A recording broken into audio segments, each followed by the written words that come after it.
Um, I'm not talking to the vast majority of my subscribers or anyone who happens to stumble upon this video, but I have to be very basic because some people don't like to understand language. This video contains spoilers, all right? It contains spoilers for the movie Logan, which means that I will say certain things about the movie that may ruin the movie experience for you if you have not seen the movie yet. This is really for people who've already seen the movie. If you have not seen Logan, number one, I encourage you to see this movie. And number two, do not watch this video any further because I will say certain things that will reveal what happens in this movie, or a couple of things that happens in this movie. And I don't want you getting mad at me and saying that I'm ruining the movie. So for those with extremely basic comprehension skills and low comprehension skills, stop listening to this video right now. Okay. For those of you who are still listening, I'm assuming that you already watched this movie, or maybe you just don't care to know certain things, okay? All right. I remember when I first seen this trailer to this movie. I think it was like in late October or something like that. And I was very awed by the trailer. It had Johnny Cash's Hurt playing. The tie-in being that I think the director of this movie also directed Walk the Line, which was that biopic piece of Johnny Cash. I think it came out in 2005. Starred Joaquin Phoenix and Reese Witherspoon. And it was a very haunting trailer. And the first thing I noticed about Logan, like I went to see it today, I saw this movie is doing huge. And in some ways, I have to thank Deadpool for this, because movie theaters were always apprehensive about greenlighting R-rated movies, in particular R-rated movies of this genre, because they always want to have kids being able to see these movies. But Deadpool broke that mold, because Deadpool, which is an awesome film, is R-rated, or was R-rated. And I think that because of that, the budget for that movie is only $60 million. That's all that the studio would allow for that movie. And Deadpool went on to gross over $700 million worldwide. So because of the success of Deadpool, 20th Century decided, okay, well, we'll greenlight Logan. I think the budget was a little bit under $100 million. And I just saw that, and this doesn't include today, because I wouldn't see it today. Me and friends of mine, went to see this movie. I don't really like going to the movies like that, but when I heard about Logan, I was like, yeah, I'm going to go see this. It's made $240 million worldwide, $85 million in the United States, and I think that doesn't include today. So this movie is going to be very big, all right? I think this might end up being the most successful X-Men movie of all time. But having said that, the first thing I noticed about Logan is that it was a lot darker. It's more truer to the comic book portrayal of Wolverine / Logan / James Howlett. And there's even references to the comic book in the movie. One of the first things you'll notice, too, is that there's a lot of swearing in this movie. Okay? It's a lot more human.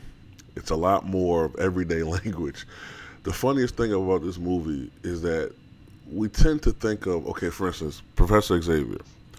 Professor Xavier, we tend to compare him to we grew up knowing that, generally speaking, Stan Lee, the creator of many of these characters, based Magneto off of, it's to an extent off of Malcolm X, and Professor Xavier off of Dr. King, and he tends to have a air about him in the past movies where he's portrayed as the light, the beacon, the voice of reason. Yada, yada. In this movie, there's little traces of that, but it's funny seeing Professor Xavier curse. And the one thing that you'll notice about Professor Xavier, those who've watched the movie, is that he has a degenerative brain disease. Apparently, he's in the early stages of Alzheimer's disease. And one other effect that he has with this degenerative brain disease is that he has seizures. When he has these seizures, it causes like people around him in a vast, because you all know that Professor Xavier can freeze people. We all see that in past movies. But when he has these seizures, not only does he freeze his people, he generally freezes their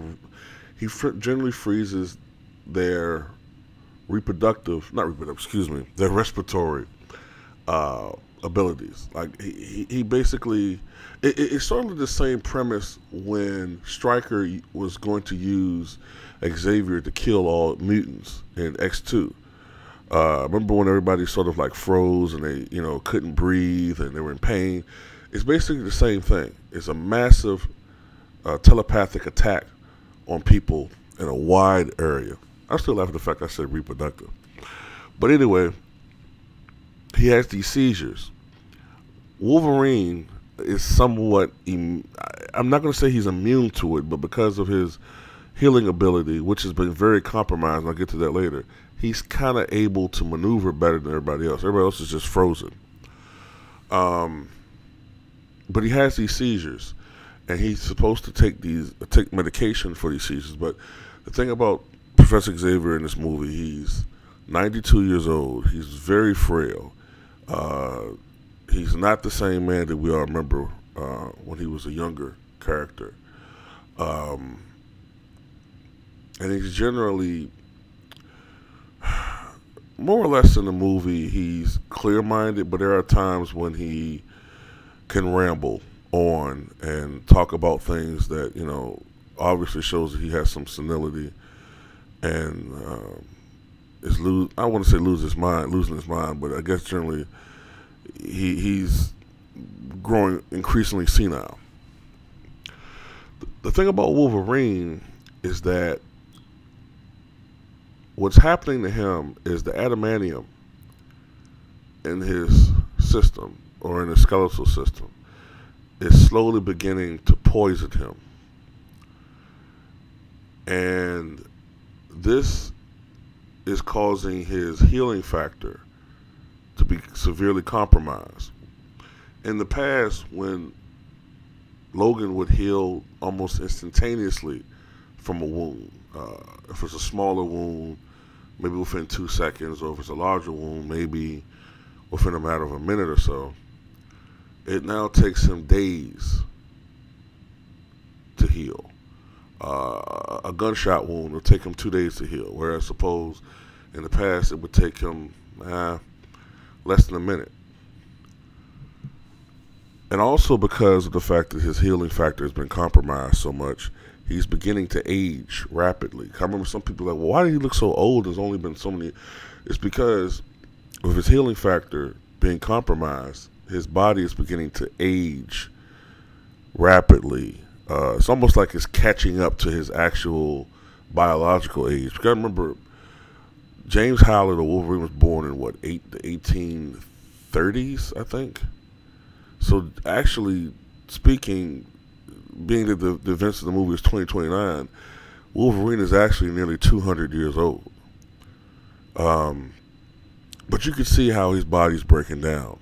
I remember looking at his walk, the way he was walking in the movie, and I was like, damn, he looks like John Elway. You know, the way he's walking and shit, like he's just fucked up. Um, you know, he just looks haggard. He's become an alcoholic. He's become addicted to prescription medications. I'm assuming that's for pain. He works as a chauffeur, apparently, for watching the movie. And another thing about the movie is that there are for some particular reason, mutations have ceased.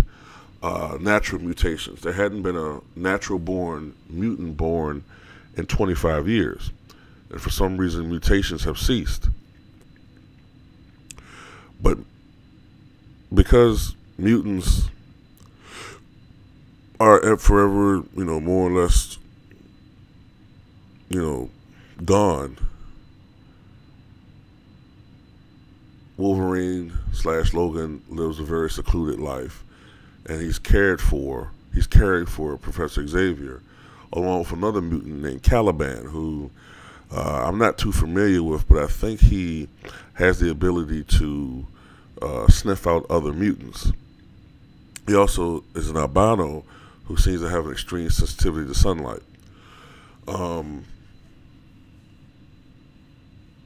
like I said, I don't want to go too into detail about every little thing about the movie, but Wolverine becomes aware of a weapons program where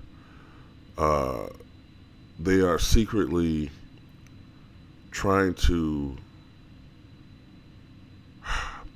they're using, if I'm not mistaken, it was Mexican women, or mostly Mexican women, to genetically engineer mutants using the genes of past mutants to sort of create their own weapons program or soldier program. And one of these girls, and one of these children, I should say, because not all of them are girls, is X-23. And X-23 is spliced with the genetics of James Howlett, a.k.a. Logan, a.k.a. the Wolverine. Wolverine seems very resistant at first to believe this, but ultimately, you know, he's convinced that the little girl, who is the one that had been rescued by a nurse who ultimately dies in the movie, is his genetic daughter. When they begin to see that these children are free-willed and do not seem to want to be weapons of soldiers and do what we would generally consider bad things, they then begin to try to engineer another mutant called X-24. This mutant ultimately is a replica, a clone of Wolverine, a younger, stronger clone of Wolverine. Another thing that's noticeable too about Wolverine is that he's extremely human in this movie. It's not the same Wolverine that we know in the past, where he just seemed almost invulnerable. You know, you cut him, heals instantly. He just fucking, you know, cut you or whatever and just, you know, tear you up. This is different. You know, he's very human in this movie. Many times I was looking at him and I'm like, damn, like, you know, he's kind of getting fucked up. You know, I mean, don't get me wrong, with his claws, he's still very dangerous, but he's not the same fighter. Another thing, too, and I think this is one of the things that'll shock many people about this movie, it's a lot more gorier. A lot more gorier and much closer to the comics as far as the damage that Wolverine's claws can do. Okay, Wolverine, there's many scenes where he decapitates people. He cuts off limbs. His claws penetrates people's skull. I mean, it's very, very graphic, and it's much, much closer to the comic book portrayal of Wolverine, where it's decapitation, okay? And that is what really, I think, got people going in the movie theaters, because everybody was going, you know, nuts seeing these types of things. And the girl, too, is a very skilled fighter. She has claws coming out her hands and her feet. And anyway, ultimately, the premise of the movie is that Wolverine and Professor Xavier are trying to save Laura, or Laura. I think her name is Laura, or Lauren. I think it's Lauren. They're trying to save Lauren, aka X-23, from the clutches of a bounty hunter who's genetically, I think he's not genetically, but I think he's modified as far as his hand is concerned. Anyway, I don't remember his name, but ultimately the goal is to save her, and then ultimately the other children that have survived. But there are two things in this movie that really upset a lot of people in the theater. The first one being that, and this is something that,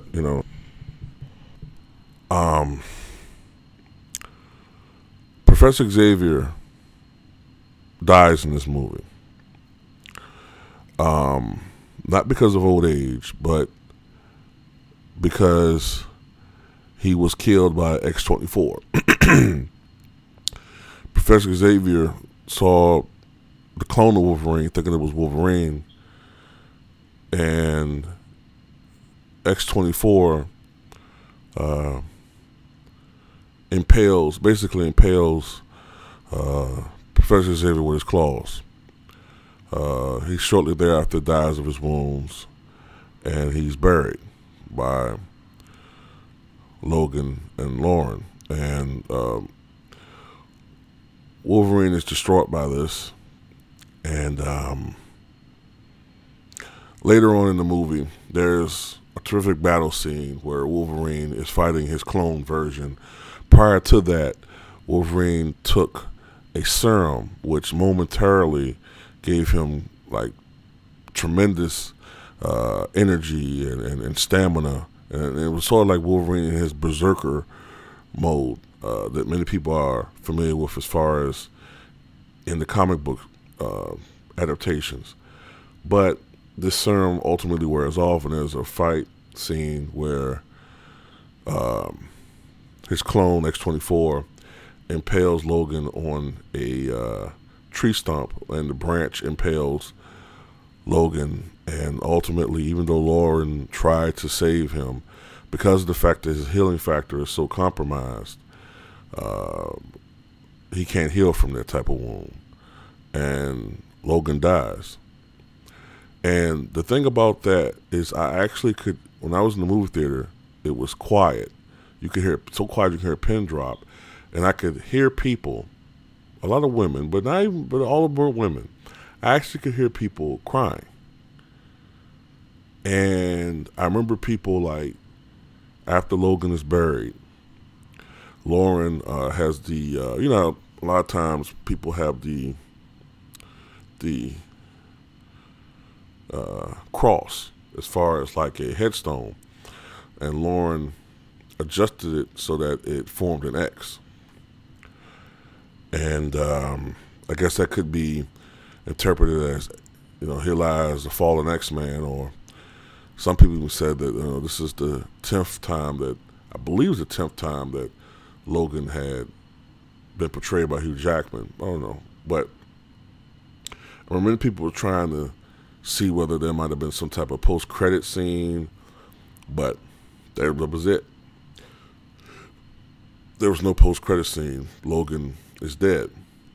And I guess it was a fitting end to one of the great soldiers as far as in X-Men is concerned. Another thing too, apparently there was an incident, I think they refer to it as the Westminster incident, where Charles Xavier had one of those prior seizures where apparently he killed unintendedly 70-something people through the telepathic attack. And Charles Xavier references this just before he dies, because he thinks he's talking to Logan when he's talking to X-24. But it's very gritty. It's a much darker film. It's not the same superhero it's not the same type of movie that the other X-Men were. It's different, but I liked it. I just was saddened at the fact that we'll no longer see Hugh Jackman play this role, and I can't really see anybody else playing him. I mean, I can see in the future them trying to do a reboot, but I just can't, with the character, but I just can't see anybody else playing him. You know what I mean? I know some people say, well, we'll get over it. Remember Christopher Reeve? Yeah, but there were other people that played Superman. It was George Reeves in the 50s. It was actually another person after that in the 60s. I think there was even like a Broadway production where the guy played Superman. And yes, Christopher Reeve was Superman, and he's kind of the model that we look at people afterward. But we have other people play him. We had other people play Bruce Wayne, but we've never had anybody else play Wolverine. I even remember when he was first cast as Wolverine, Hugh Jackman, back in 2000. Actually, I think they did a movie in 1999 that came out in 2000. I remember when he was first cast in 1999, right? And everybody was like, well, man, how can you have this guy play Wolverine? Wolverine in the comic books is 5'3", and this guy's 6'2". It's not going to work. Well, fast forward 17, 18 years later, and I think a lot of times it's just a certain actor that you just associate with certain parts. And I think that all in all, I just can't see anybody else being Logan, okay? Maybe one day there'll be someone else portraying him, but I just can't see anybody else doing it. Now, of course, with Professor Xavier and Magneto, those characters have been recasted as far as and the reboots are concerned, as far as younger actors, but I just can't see anybody else playing him. You know what I mean? That's just me. But that's just a quick review of the movie. There's certain things I kind of skipped around with. I'm trying to think of other things I could say. As far as Wolverine is concerned, his overall health is failing. I already mentioned the adamantium poisoning. His claws has sort of like a pus coming from them. His eyesight is failing. He's in a lot of physical pain, and he drinks to dull the pain. And he's a lot more crotchety. He's a very, in the past, Wolverine could be like a crass asshole type guy, but, he still was a relatively decent guy. This Wolverine is very mercurial, very apathetic, very cynical, and has a very negative outlook on life. He basically says all the time, people around me die. People who I care about die. Leave me alone and stuff like that. And but that's pretty much it, man. That's all I got to say about the movie, man. Hopefully this has only been watched by people who've seen the movie. But tell me what you guys think about Logan. And I think this was the best X-Men movie that there was, that they've ever been. And I think it's a fitting send-off to one of the greatest characters in cinematic history.